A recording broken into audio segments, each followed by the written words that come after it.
Hello friends, welcome to SSC coaching centre. दोस्तों, latest question SSC CGL 2023 में पूछा गया, बहुत इंपॉर्टेंट भाई, लेटेस्ट है। पैटर्न किस पैटर्न पे क्वेश्चन आ रहे हैं ये हमें देखना पड़ता है। जो भी बच्चे तैयारी कर रहे हैं 2023 में या 2024 में एग्जाम देना है तो लेटेस्ट क्वेश्चन देखेंगे ना, किस पैटर्न पे क्वेश्चन पूछा जा रहा है, वही पैटर्न हम आपके लिए लेकर के आ रहे हैं। प्रश्न है, यदि a plus B plus C equal to 0 है तो A cube plus B cube plus C cube का मान क्या होगा। अब देखिए, A cube B cube C cube एक फॉर्मूला होता है, मैं यहां पे आपको लिख के समझा देता हूं। A cube plus B cube plus C cube minus का 3abc equal A plus B plus C, ठीक है, into A square plus B square plus C square minus का ए बी माइनस का बी सी माइनस का C. ये formula होता है, ठीक है, ये फॉर्मूला होता है। अब देखिएगा, a प्लस बी प्लस सी पूरे का मान कितना, 0 है। अगर मैं इस पूरे का मान 0 रख दूंगा, पूरे का मान मैं क्या कर दूंगा, 0 रख दूंगा, ठीक है, पूरे का मान मैंने 0 रख दिया, और इस 0 का मल्टीप्लाई किसी भी संख्या से करूं तो मान 0 ही हो जाएगा, इसका पूरे का मान 0 हो जाएगा कि नहीं। तो इक्वल के इस तरफ क्या बचा, 0 ही बचेगा केवल, यानी कि A cube plus B cube plus C cube minus का 3abc, इधर तो ये रहा, बराबर के इधर क्या हो गया, 0 हो गया। अब देखिए, माइनस का 3abc इधर आएगा तो प्लस का हो जाएगा, A cube plus B cube plus C cube, ये माइनस का इधर आके प्लस का हो गया, तो 3abc, तो A cube plus B cube plus C cube की वैल्यू कितनी आ जाएगी, 3abc आ जाएगी। ये आपका आंसर हो गया भाई। इसी का मान तो पूछ रहा है, इसी का तो मान पूछ रहा है ना, तो इसका मान कितना आ गया, 3abc। 3abc यानी कि सी ऑप्शन बिल्कुल सही है। समझ में आ गया हो अच्छे से। तो फॉर्मूले आपको याद नहीं है तो फॉर्मूले आपको जरूर याद होने चाहिए, और इस फॉर्मूले को तो कई तरीके से लिखा जाता है। मैं किसी दिन आपको सारे फॉर्मूले लिख के आपको प्रोवाइड करा दूंगा, आप याद कर लेना। चलिए अब देखते हैं अगला सवाल। अगला सवाल है, 32 रुपये प्रति लीटर की कीमत वाले दूध को किस अनुपात में पानी मिलाया जाए ताकि 28 रुपये प्रति लीटर वाला मिश्रण प्राप्त हो सके। एसएससी सीजीएल 2023 में क्वेश्चन पूछा गया। आपके पास क्या क्या चीजें, मिल्क और वाटर, ठीक है। मिल्क क्या है, 32 रुपये प्रति लीटर, लेकिन इसके साथ पानी की तो कोई बात कह ही नहीं रहा है, पानी कितना मिलाना है, तो 0 पानी मिला देते हैं। उसके बाद जो मिश्रण है वो हमें 28 रुपये प्रति लीटर बेचना है, ठीक है। तो भैया क्या करेंगे, क्रॉस अंतर कर देते हैं। एलसी में पता है आपको, जो हमारा एलिगेशन मेथड है क्रॉस अंतर है, तो 28 का 0 का अंतर तो भाई 28 ही आ जाएगा, और ऐसे अंतर करो 32 28 का अंतर 4 आ जाएगा। चलिए रेशियो निकाल लीजिए इनका, 4 सत्ते 28, 4 एक कम 4, यानी कि 7:1। ये आपके प्रश्न का बिल्कुल सही आंसर है, बिल्कुल सही, 7:1। बी ऑप्शन बिल्कुल सही जवाब। तो कोई परेशानी तो नहीं है इन क्वेश्चन को करने में, आसानी से बनेंगे। चलिए अब देखेंगे अगला सवाल। अगला प्रश्न है, एक वृत्त के केंद्र से उसकी 40 सेंटीमीटर लंबी जीवा पर एक 15 सेंटीमीटर लंबाई का लंब खींचा जाता है, वृत्त की त्रिज्या ज्ञात कीजिए। देखिए, मैं आपको यहाँ पे एक वृत्त बना लेता हूँ समझाने के लिए छोटा सा, और ये क्या होगा, बीच पॉइंट में बिल्कुल पॉइंट हो गया, ये मिडिल पॉइंट हो गया, बिल्कुल सर्कल का बिल्कुल वृत्त का बीच पॉइंट, ठीक है। उस पर आपसे क्या कहा गया है, 40 सेंटीमीटर लंबी जीवा, एक 40 सेंटीमीटर कोई लंबी जीवा है ये, ठीक है। यहां पर जीवा पर एक 15 सेंटीमीटर का लंब खींचा जाता है, 15 सेंटीमीटर का ये लंब खींचा जा रहा है, लंब खींच के बिल्कुल मिडिल पॉइंट से, ठीक है। ये 15 है, यहां से लेके यहां तक की पूरी दूरी, ये पूरी दूरी यहां से लेके यहां तक की 40 है, जिसमें से यहां पर लंब खींचा गया तो डिवाइड हो गई है, ये आधी 20 बची, और ये इधर से इधर की आगे 20 बची, ठीक है। इतना तो समझ में आ गया भाई। बीच पॉइंट से बिंदु लंब खींचा गया तो डिवाइड हो गई ना दूरी, जो 40 की तो 20 की हो गई। तो वृत्त की त्रिज्या ज्ञात कीजिए। वृत्त की त्रिज्या ज्ञात करनी है, यानी कि इस पॉइंट से इसकी दूरी ज्ञात करनी है। तो ये हमारा किस तरीके का ट्राइंगल बन गया, इस तरीके का, बिल्कुल इस तरीके का बन गया कि नहीं बन गया, ठीक है, बन गया भाई।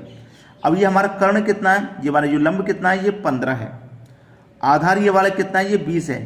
कर्ण आपको निकालना है, ठीक है, कर्ण आपको निकालना है। तो कर्ण बराबर क्या होता है आपको मालूम होगा, कर्ण का स्क्वायर बराबर लंब का स्क्वायर प्लस आधार का स्क्वायर, ठीक है, आधार का स्क्वायर ये होता है, ठीक है। चलिए निकाल लेंगे भाई। लंब आपके पास कितना है, लंब आपके पास 15 है, ठीक है, लंब आपके पास 15 है, तो 15 का स्क्वायर, 15 का स्क्वायर करेंगे तो कितना हो जाएगा 225 प्लस आधार कितना है 20, 20 का स्क्वायर 400। इधर क्या है, कर्ण का स्क्वायर निकाल लें आप, ठीक है, कर्ण का स्क्वायर। आप देखिए कर्ण बराबर 225 और 400 को जोड़ेंगे तो ये 625 हो जाएगा। और ये जो स्क्वायर है इसके ऊपर कर्ण वाला, ये स्क्वायर यहां से हटके बराबर के इधर आएगा तो इसके ऊपर स्क्वायर रूट लग जाएगा। अब 625 का स्क्वायर रूट कितना होता है भाई 25 होता है, तो कर्ण कितना निकल के आ गया 25 निकल के आ गया, यानी कि ये वाली लंबाई कितनी है 25 है। सी ऑप्शन बिल्कुल सही। चलिए अब देखेंगे अगला क्वेश्चन। अगला प्रश्न है, यदि समान ब्याज दर पर 500 रुपए का 4 वर्ष और 700 रुपए का 2 वर्ष का साधारण ब्याज मिलकर 280 रुपया है तो ब्याज की दर कितनी है। देखिए सिंपल इंटरेस्ट बराबर फॉर्मूला आपको सभी को पता है, PRT/100, ये फॉर्मूला आपको सभी को मालूम है, यहां से कोई दिक्कत नहीं। सिंपल इंटरेस्ट भी हमें मिला करके कितना हो रहा है 280 रुपया हो रहा है, बराबर रेट हमें निकालना है, ठीक है, रेट निकालना है। देखना अब समझना, प्रिंसिपल कितना है 500, तो मैं प्रिंसिपल की जगह 500 रख दूंगा। 100 से 500 कटाऊंगा 5 बार में कटेगा, 5 बार में कट जाएगा कि नहीं। टाइम कितना है मेरा 4 वर्ष का, तो 5 का मल्टीप्लाई 4 से करूंगा 20 हो जाएगा, यहाँ पे डायरेक्ट कर रहा हूं मैं। प्लस उसके बाद में कितनी वैल्यू है 700 रुपये है, प्रिंसिपल को मैं 7 को रखूंगा 700 प्रिंसिपल हो जाएगा। 100 से 700 कटा दूंगा 7 बार में, टाइम कितना है मेरा फिर बाद में 2 वर्ष का, तो 7 का मल्टीप्लाई 2 से करूंगा तो कितना आ जाएगा भैया 14 आ जाएगा, ठीक है। कोई दिक्कत यहां तक, कोई दिक्कत नहीं होगी। अब देखो 280 बराबर रेट इंटू 20 और 14 को जोड़ेंगे तो कितना हो जाएगा भैया, ये हो जाएगा 34, 34 हो गया।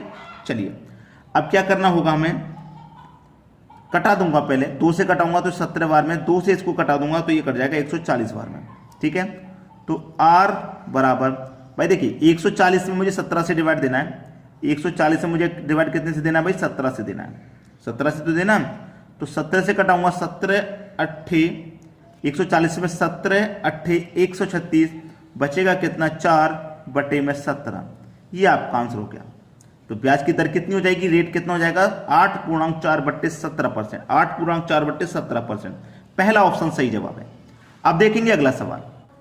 अगला प्रश्न है, यदि एक घन की संपूर्ण पृष्ठीय क्षेत्रफल 24 वर्ग इकाई है तो घन का आयतन क्या है। देखिए मैं आपको बता दूं, यह क्या दिया गया पृष्ठीय क्षेत्रफल, ठीक है, पृष्ठीय क्षेत्रफल आपको यहां पे दिया गया है। पृष्ठीय क्षेत्रफल का मतलब क्या होता है भाई, पृष्ठीय क्षेत्रफल का मतलब अगर आपको नहीं पता है तो देख लेना, 6 भुजा का स्क्वायर, भुजा का स्क्वायर 6 भुजा का स्क्वायर होता है, ठीक है, बराबर कितने के दे रखा है 24 के दे रखा है, ठीक है। चलिए 6 से 24 कट जाएगा 4 बार में, तो a स्क्वायर बराबर 4, ठीक है, a स्क्वायर बराबर 4। अब स्क्वायर हटके यहां आ जाएगा तो यहां क्या लग जाएगा स्क्वायर रूट, तो 1 की वैल्यू 4 का स्क्वायर रूट 2, 1 की वैल्यू आगे 2, 1 की वैल्यू 2 आ गई, ठीक है। अब पूछ क्या घन का आयतन क्या होगा, घन का आयतन, घन का आयतन क्या होगा, तो भुजा का क्यू, भुजा का क्यू होगा, तो भुजा तो हमारे पास 2 है और 2 का क्यू कितना हो जाएगा भैया, 2 का क्यू हो जाएगा 8, बस यही आंसर हो गया 8 घन इकाई। सी ऑप्शन बिल्कुल सही। चलिए अब देखते हैं अगला प्रश्न। अगला प्रश्न है 7 और 112 के मध्यानुपाती ज्ञात कीजिए।